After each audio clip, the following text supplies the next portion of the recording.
Kidney और gall bladder stone के खात्मे का जरिया, फिर से पथरी न होने का मुकम्मल इलाज। आज ही तशरीफ लाएं R&S यूनानी pharmacy, first floor, syndicate bank, Bahadurpura x road, Hyderabad. अस्सलाम वालेकुम नाज़रीन, आइए नज़र डालते हैं देश की राजधानी नई दिल्ली और उत्तर प्रदेश से कुछ खास खबरों पर।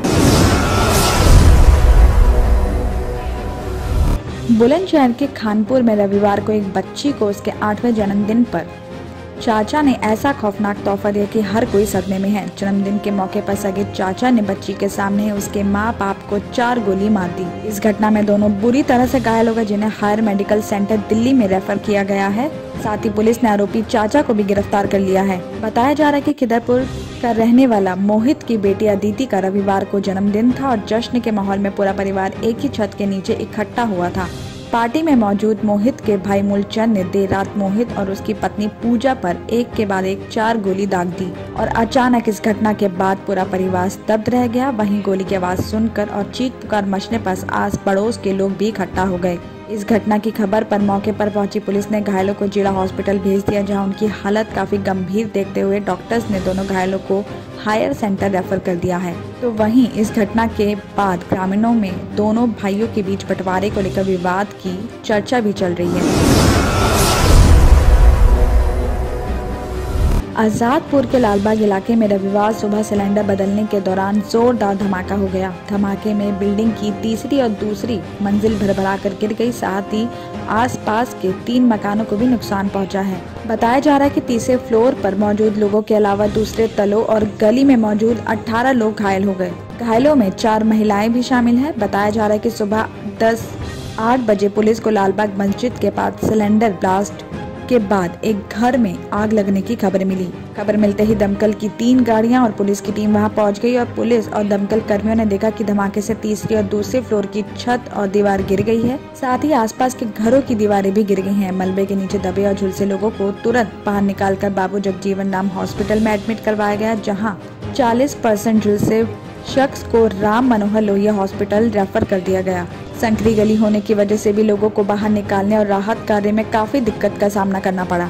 जांच के दौरान पुलिस को पता चला कि यह हादसा घर के तीसरे फ्लोर पर हुआ। तीसरे फ्लोर पर रहने वाला पप्पू गैस सिलेंडर बदलकर उसकी जांच कर रहा था और इसी दौरान सिलेंडर में विस्फोट हो गया, जिस वजह से घर की छत और दीवार ढह गई और धमाका इतना जबरदस्त हुआ कि दूसरे फ्लोर पर बने 4 दूसरे घर के सदस्य भी इस हादसे की चपेट में आ गए। साथ ही घर के पिछले हिस्से में बने मकान को भी नुकसान हुआ है। एक चश्मदीद नहीं आता कि भी बताया कि सिलेंडर में विस्फोट होते ही आग की गुब्बार बाहर तक आई और संकरी गली में मौजूद लोग भी इसकी चपेट में आकर झुलस गए। कुछ देर के लिए वहाँ अफरा तफरी का माहौल था। लोग अपनी जान बचाकर इधर उधर भाग रहे थे। पुलिस अधिकारियों ने ये भी बताया है कि हादसे में कोई गंभीर रूप से घायल नहीं है।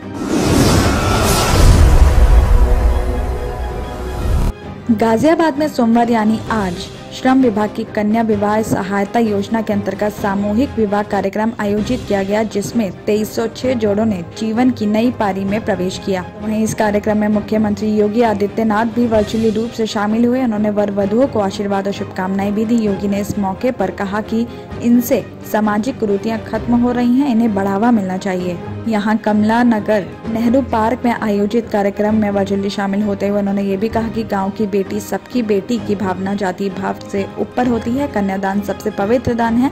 सामाजिक सहभागिता से इस तरह के कार्यक्रमों का लाभ जरूरतमंदों को मिलता है। न दहेज लिया जा सकता और न ही बाल विवाह हो सकता है। इस तरह से कुरीतियों को खत्म करने का काम भी किया जा रहा है। साथ ही केंद्र और प्रदेश सरकार ने हर वर्ग के लिए कल्याणकारी योजनाओं को भी शुरू किया है। दिल्ली के जवाहरलाल नेहरू विश्वविद्यालय में छात्र संघों के बीच एक बार फिर बवाल होने की खबर सामने आई है। जानकारी के अनुसार रविवार को जेएनयू कैंपस में वामपंथी छात्र दलों की मीटिंग होनी थी। आरोप है कि अखिल भारतीय विद्यार्थी परिषद के कुछ सदस्य पहले से ही वहां पहुंच गए और वामपंथियों से उनकी बहस हो गई। बहस इतनी तक बढ़ गई कि दोनों पक्षों के बीच मामला मारपीट तक पहुंच गया। रात में ही पुलिस को खबर दी गई कि लेकिन पुलिस सोमवार सुबह मौके पर पहुंची। हालांकि पुलिस का कहना है कि मारपीट जरूर हुई है, लेकिन मामला बहुत बड़ा नहीं है। इस घटना को लेकर अखिल भारतीय विद्यार्थी परिषद ने कहा है कि जेएनयू में एबीवीपी के कई कार्यकर्ताओं पर वामपंथी गुटों ने हमला किया। हमले में घायल कुछ कार्यकर्ता को एम्स में भी एडमिट करवाना पड़ा है। पीड़ितों में एबीवीपी पदाधिकारी, लड़कियां और दिव्यांग छात्र भी शामिल हैं। उनका ये भी कहना है कि स्टूडेंट एक्टिविटी रूम में एबीवीपी कार्यकर्ताओं की मीटिंग चल रही थी और इसी दौरान AISA, SFI और दूसरे वामपंथी दलों के करीब 100 हमलावरों ने वहां पहुंचकर इस घटना को अंजाम दिया। तो वहीं दक्षिण पश्चिमी DCP गौरव शर्मा ने इस मामले में कहा कि रविवार रात को वसंत कुंज पुलिस स्टेशन में नारेबाजी और झड़प की भी खबर मिली थी। पुलिस तत्काल मौके पर पहुंची, लेकिन वहां माहौल शांत था।